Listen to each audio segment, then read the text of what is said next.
বড় ভালো সময় গুরুদেব এসে পড়েছেন গো। এইবার বুঝি সবকিছুর বিচার হয়। ও বেনি তবে ওনাকে ডাকতে গেছিল। সত্য ছেলে একখানা। বলরাম, বলরাম, কি ব্যাপার তোমরা এখানে? দিনুদার মুখে শুনলাম লোকনাথ যদি তোমাদের গোলার সমস্ত দান ভেঙে দেয় তবে ওকে জগন্নাথের ভোগ রান্নার চাল দেবে বলেছো। শোনার কি আছে? ওই তো নিজে চোখেই দেখো না। সর্বনাশ! ওই অতগুলো ধান ভাঙবে ওটুকু ছেলে?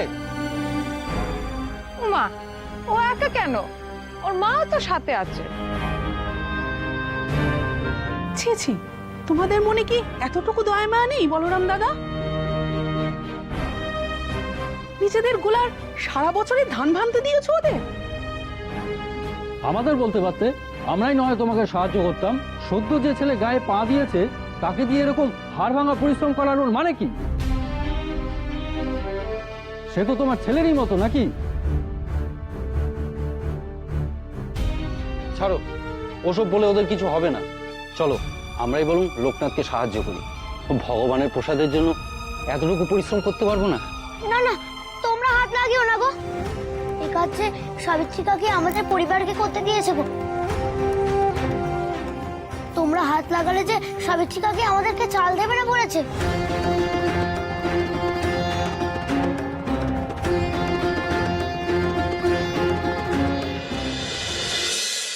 কি বললি?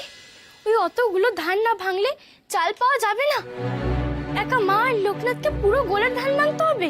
হ্যাঁ, আর সাহায্য করতে গিয়ে আমার পায়ে এমন লাগলো হাঁটতেও পারছি না। না না, তোকে কিছু করতে হবে না। আমি বরং বেনিদের বাড়িতে যাচ্ছি। মা আর লোকনাথের সঙ্গে কাজে হাত লাগাবো। কিন্তু তুমি হাত লাগালেও যে একদিনে সমস্ত ধান ঝাড়াই করা সম্ভব নয় গো। তাহলে আমি মামা মামিকে বোঝাবো। আমার কথা মামা মামি ঠিক শুনবেন। দেখো কি করতে পারো। তুই ঘরে গিয়ে চুন হলুদ লাগা। আর শোন, বাবাকে এই ব্যাপারে কিচ্ছু বলবি না। বাবা শুনলে বড় কষ্ট পাবেন, বুঝলি? যা।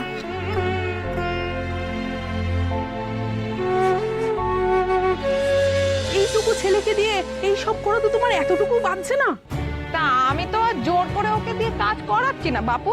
ও তো যেতেই চালের বিনিময় কাটতে চাইছে। এখন দেখতে পাচ্ছি ভালো করতে গিয়ে না খারাপ হয়। আমি সকালের কাছে একদম মন্দ হয়ে যাচ্ছি। থাক লোকনাথ, তোকে কিচ্ছুটি করতে হবে না। আমার ধান বাঁচাই আমার মাথায় থাক। ছাড়। জগন্নাথের অন্নভোগের চাল কোথা থেকে আসবে সে না তুমি একাই ভাবো কমলা। আমি সত্য টত্য সব তুলে নিলাম তোমাদের উপর থেকে।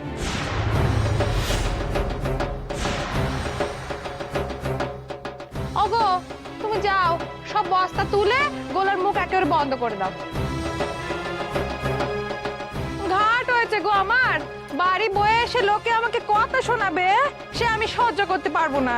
হ্যাঁ, সেই ভালো সেই ভালো। এই সবাই মিলে যা পাপের ভয় দেখাচ্ছে, না জানি কি থেকে কি হয়। আমরা এইসবের মধ্যে নেই। না না, ও কাকি, ও কাকি, গোলাঘর বন্ধ করো না গো, বন্ধ করো না গোলাঘর। যে যাই বলো, আমি তোমাদের ধান ছেড়ে দেবো। তুমি তুমি শুধু আমাদের চাল দিও। তোমরা আমায় কাজ করতে বাধা দিলে যে চাল জোগাড় হবে না গো। মাঝে সবাইকে কথা দিয়েছে অন্নভোগ হবে। এই শোন, তোকে আমি কাজ করতে দিতে পারি, কিন্তু একখানাই শর্তে। এই কেউ যেন আমাদের বাড়ির দিকে আর ভুলেও আঙুল না তোলে।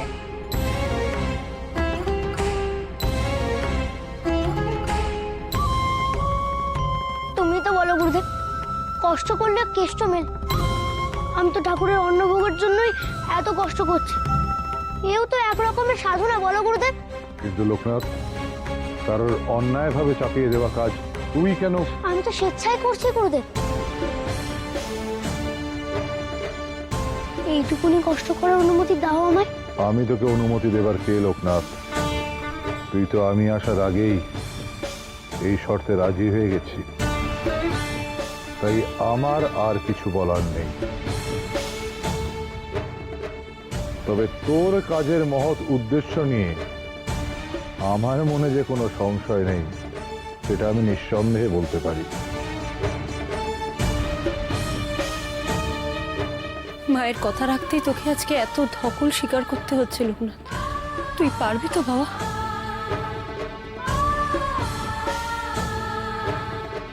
কেন পারবো না মা? বাবা মায়ের এটুকু কথা আমি রাখতে পারবো না? তুমি তো বলেছিলে জগন্নাথ দেবের অন্নভোগ তুমি দেবে, তোমার হাত দিয়ে জগন্নাথ দেব অন্নভোগ পাবে গো। নাও তো এবারে ঢেকিতে ধান দাও তুমি। দাও।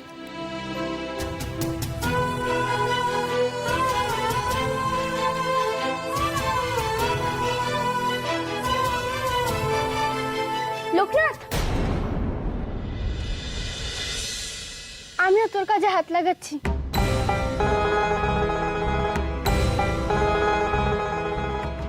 আমিও তো এই পরিবারেরই অংশ। এই অন্য, সরে দাঁড়া। ডেকির পাশ থেকে সরে দাঁড়া। তুমি ওকে কেন মানা করছো সাবিত্রী? সত্যি তো, ও তো এখন ঘোষাল পরিবারের অংশ। মাফ করবেন গুরুদেব, যাদের পরিবারই অংশ হোক না কেন, ও তো আসলে বেদবান।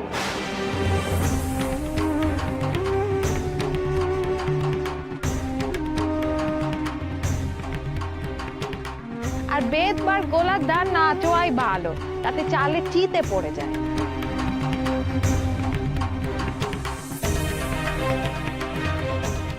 অন্য দিদি, যা করে আমি আর মা করছি। তুমি বরং জমিদার বাড়িতে গিয়ে অনুভা কাকিদের বলো রান্না তোড়জোড় শুরু করতে। আমি চাল ঢাল নিয়ে যাচ্ছি।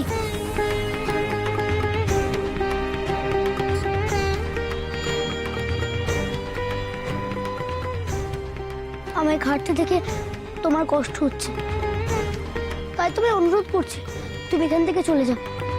তুমি জমিদার বাড়িতে যাও, ওখানে গিয়ে জমিদার বাড়ির গোপাল পুজো আর জগন্নাথ দেবের রথ পুজোর আয়োজন করো। এমন মহাপুজো তুমি ছাড়া আর কে করবে বলো? না লোকনাথ, আমি তোকে ছেড়ে যাব না।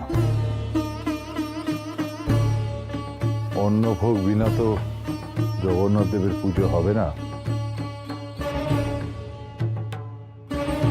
আমি এখানে নিজে দাঁড়িয়ে শিষ্যের এই পরীক্ষা দেখতে চাই।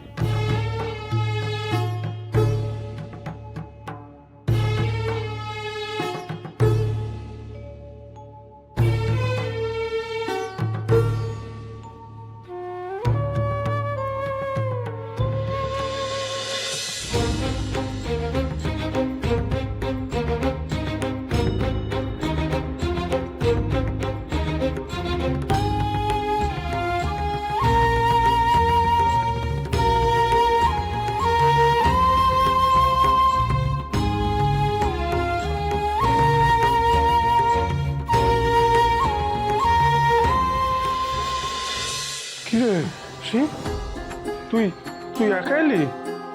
ওরা আসছে বাবা। আসছে মানে? কোথা থেকে আসছে রে? আরে কমলা কি সত্যি সত্যি ভিক্ষে করে নিয়ে আসছে নাকি? আর তুই মা ভাইকে ফেলে রেখে চলে নি একা একা?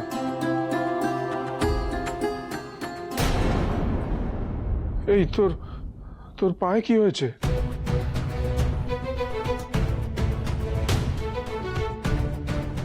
অন্য দিদি তো বারণ করে দিয়েছে, বাবাকে চোটের কথা বললে তো সব বলতে হবে।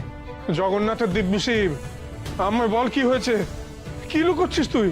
বল। বাবা, সাবিত্রী কাকি মা আর লোকনাথকে শর্ত দিয়েছে যে ওদের গোলার সব ধান ঝাড়াই করে চাল বের করতে পারলে তবেই অন্নভোগের জন্য চাল দেবে। তাই ওরা সাবিত্রী কাকির বাড়ি ধান ঝাড়াই বাছাই করছে।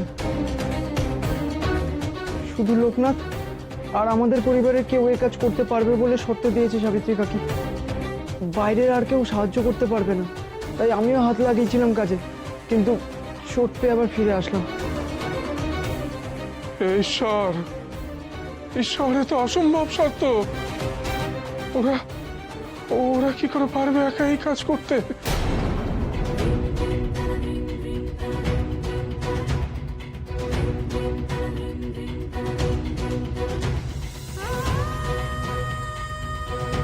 আমি বরঞ্চ ঢেকিতে পার দিচ্ছি লোকনাথ। তুই এখানে বসে বসে ধান দে বাবা। না মা, তোমাকে করতে হবে না। তুমি যদি হাঁপিয়ে যাও, রান্না করবে কে? আমি করে দিচ্ছি।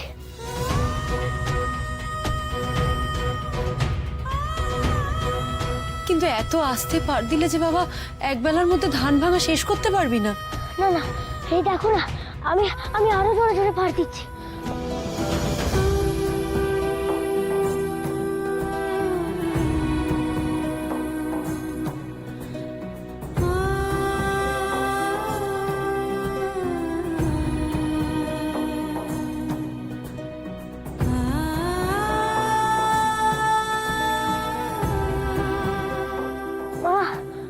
আমার একটুও কষ্ট হচ্ছে না মা।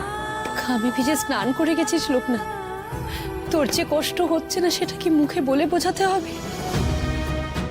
চিন্তা করো না কমলা, লোকনাথের পাশে ঈশ্বর আছেন। তিনি ওকে দিয়ে ঠিক কাজটা করিয়ে নেবেন। ঈশ্বর, আমার ছেলেটাকে এই কষ্টের হাত থেকে তুমি রক্ষা করো। মা হয়ে আমি যে ছেলেটার মুখে এখনো দুটি অন্ন পর্যন্ত তুলে দিতে পারিনি। তোর বড় কষ্ট হচ্ছে না লোকটা, আমি বরং তোর সঙ্গে ঠেকিতে পারবি। কতবার বলেছি তোকে, তুই ওকে সাহায্য করলেও সব তো পূরণ হবে না।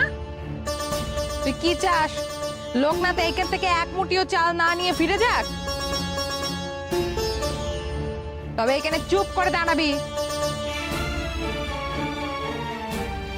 এক মাগে কখনো শীত যায় না, বুঝেছিস লোকনাথ?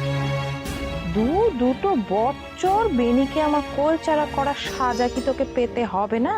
পেতেই হবে।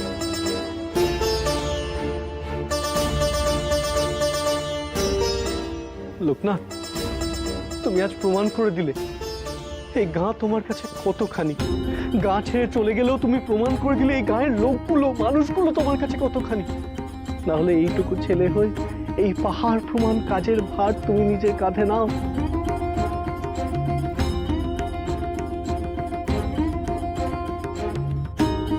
আমাদের লোকনাথের পরীক্ষা মিথ্যে হতে দিও না ঠাকুর। ওর মনস্কামনা তুমি পূর্ণ করো।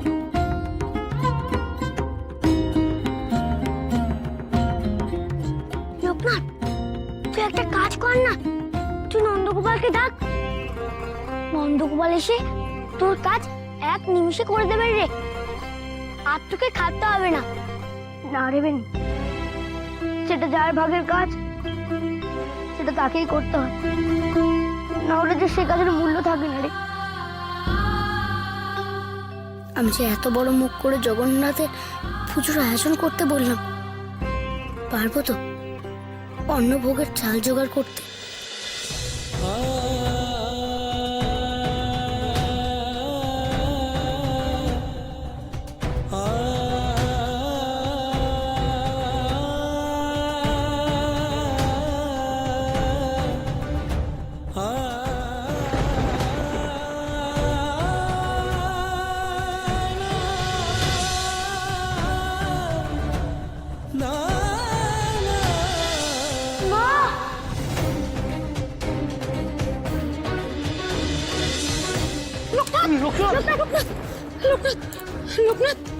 লোকনাথ, লোকনাথ কি হলো তোর? লোকনাথ চোখ খোল। লোকনাথ, হে লোকনাথ, লোকনাথ, লোকনাথ বাবা চোখ খুলে তাকা। লোকনাথ, লোকনাথ, লোকনাথ। দাঁড়াও কমলা, আমি দেখছি। লোকনাথ চোখ মেল।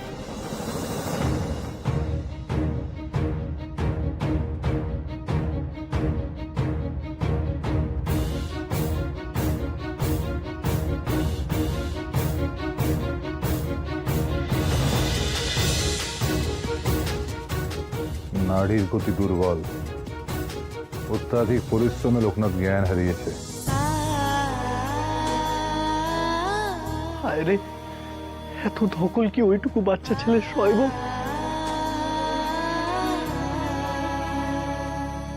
কৃষ্ণ ঠাকুর, ঠাকুর রক্ষা করো, কি রক্ষা করো ঠাকুর, রক্ষা করো। হে কৃষ্ণ, আমার ছেলেটাকে রক্ষা করো। এ আমি কি করলাম? আমি যে তোর মুখে হাসি ফোটাতে গিয়ে তোর আরো বিপদ রেখে আনলাম। লোকনাথ, রক্ষা করো আমার ছেলেটাকে। তাকা লোকনাথ, চোখ খুলে তাকা আমার দিকে। হে ভগবান, হে আমি কি ভুল করলাম? আমি আমি তোকে কেন এত খাটতে দিলাম? কেউ কোথায় আছো? একটু জল দাও না গো। এবেনি, হাত পাখাটা নিয়ে আয় না বাবা।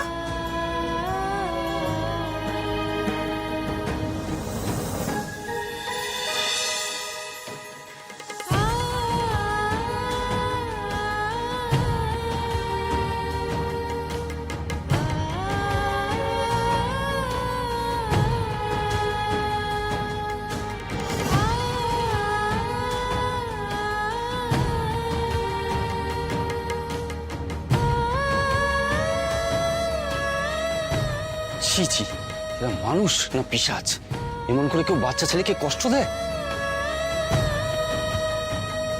শুনছো তো, আজ তোমার জন্য এই পুরো গ্রামের লোক আমাদের উপরে চড়াও হয়। বাড়িতে কত চাল মজুদ আছে সবাই জেনে গেল। তারপর লোকনাথকে দিয়ে খাটানোর জন্য কেমন রেগে গেল দেখলে তো? বাড়িতে এই সময় এত চাল মজুদ আছে জেনে ওদের যে কি রাগ হচ্ছে সে তো বুঝতেই পারছি। এইসব কথাগুলো আমায় বলছো কেন? তোমায় বলবো না তো কাকে বলবো? হ্যাঁ, কাকে বলবো? কি দরকার ছিল লোকনাথকে খাটানোর? হ্যাঁ, ও তো গ্রামের ভালোর জন্য অন্নভোগ দিতে চাইছে। ওকে খালি হাতে তাড়িয়ে দিলেই হতো। ঠিক আছে, আমি গিয়ে বারণ করে দিচ্ছি। এমনি তো এইখানে সবাই মিলে যা তামাশা শুরু করেছে। আমাদের চোখ খোল লোকনাথ, লোকনাথ চোখ খোল বাবা, লোকনাথ, চোখ খোল। এই লোকনাথ। লোকনাথ,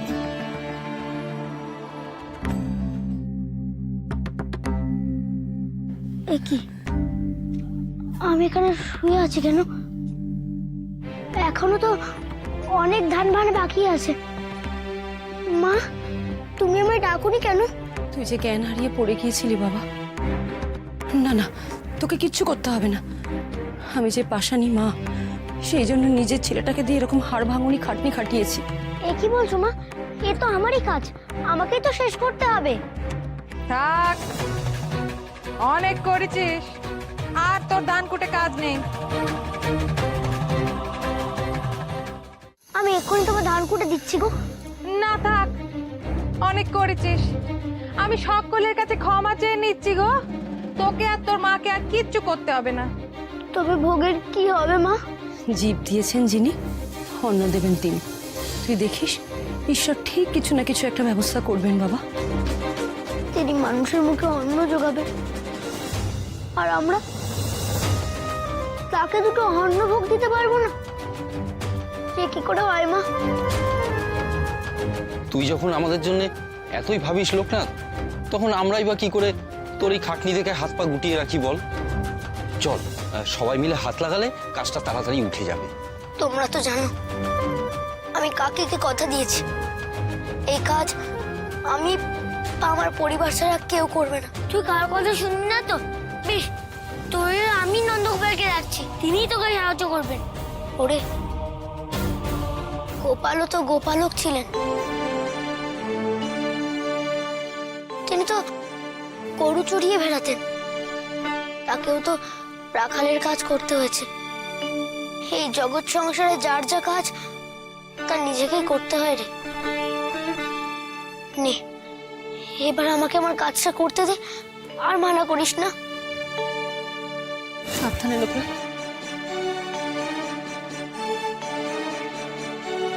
লোকনাথ, লোকনাথ, বাবা, তুমি? লোকনাথ, লোকনাথ, তুই আমার সন্তান রে বাবা। তোর ভালো মন্দ দায়িত্ব তো আমার রে। তোকে তো এভাবে কষ্ট দিতে পারি না। আমি ধান করে দিচ্ছি, আমি বাবা, কিন্তু তুমি এই শরীর নিয়ে ঢেকিতে পার দেবে কি করে? এই শরীরে মানে কি হয়েছে বাবা? ও কিছু না, ও কিছু না। এই গৌরী, তুই চুপ কর, চুপ কর। দাদা, আমাকে বলো না, বাবার কি হয়েছে বলো, আমাকে বলো। বাবার বুকের ব্যামো হয়েছে রে লোকনাথ। খানিকক্ষণ আগে বুকে ব্যথা করছিল। তোমার ছেলে থাকতে এই অসুস্থ শরীরে তুমি কাজ করবে বাবা? এটা কি করে হয়? কিন্তু লোকনাথ, আমি কেমন বাপরে যে স্ত্রী সন্তানদের মুখে দুমুঠো আহার তুলে দিতে পারে না, অন্যের দুয়ারে তোদের তোদের ভিক্ষে করতে হচ্ছে। এটা দেখাচ্ছে তো আমার মরণও ভালো ছিল রে। দোহাই আপনার, ও কথা আপনি মুখেও আনবেন না। লোকনাথকে কাজ করতে বাধা দিও না রাম, তাকে দুর্বল হতে দিও না। ওর সামনে এখন অনেক পথ বাকি। ওকে হিমালয়ের উদ্দেশ্যে যাত্রা করতে হবে, দুর্গম পাহাড়ে উঠতে হবে, খরস্রোতা নদী পার হতে হবে। এইটুকু শ্রমের অভ্যাস না থাকলে সে দুর্গম পথ ও পাড়ি দেবে কি করে? ধরে নাও এই পরিশ্রম ওর সাধনার অংশ, ওকে করতে দাও রাম।